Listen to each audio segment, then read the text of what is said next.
Sa ibang balita naman, tiniyak ngayon ng Department of Transportation and Communications ang pinag-iba yung kampanya nito laban sa mga chlorine na sasakyan. Kung paano ito gagawin ng DOTC, alamin natin sa report ni Joe.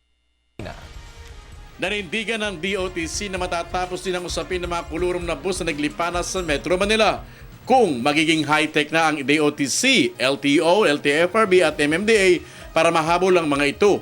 Sa ngayon kasi masyado na mautak ang mga operator kaya nakakagawa sila ng mga paraan para makalusot sa mata ng mga otoridad hinggil sa nasabing usapin. There are just too many garages in Metro Manila. Kahit buong araw kami mamasyal, ay hindi namin matatapos lahat eh. And the worst thing is, yung mga bus na, yung mga garahe na mga bus, hindi lahat ng bus nandun. Kung ang tatanungin naman ay ang grupo ng Provincial Bus Operator of the Philippines, wala na raw kulurum na bus na naglipa na ngayon sa Metro Manila. Bagay nagpataas naman ang kilid ng mga mamamahayag na nakarinig ng kanilang binanggit. Na-implement na ng MMDA yan. So, I'm sure sa Metro Manila, if there is any kolorum, ay very, very minimal. If not zero. Plano din ng DOTC na mawala na sa mga lansangan ng mga bus na bumabiyahe ng walang gasinong pasahero.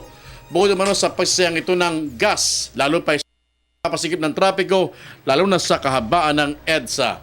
Yung mga entrepreneurial operator, ang ilalagay nila, either yung tunay na plaka, pag nakaalis ka na, ibabalik na yung dati. Or yung mga buses na hindi naman dapat nasa listahan, medyo itatago nila. Para sa Telebisyon ng Bayan, Joseph Parafina.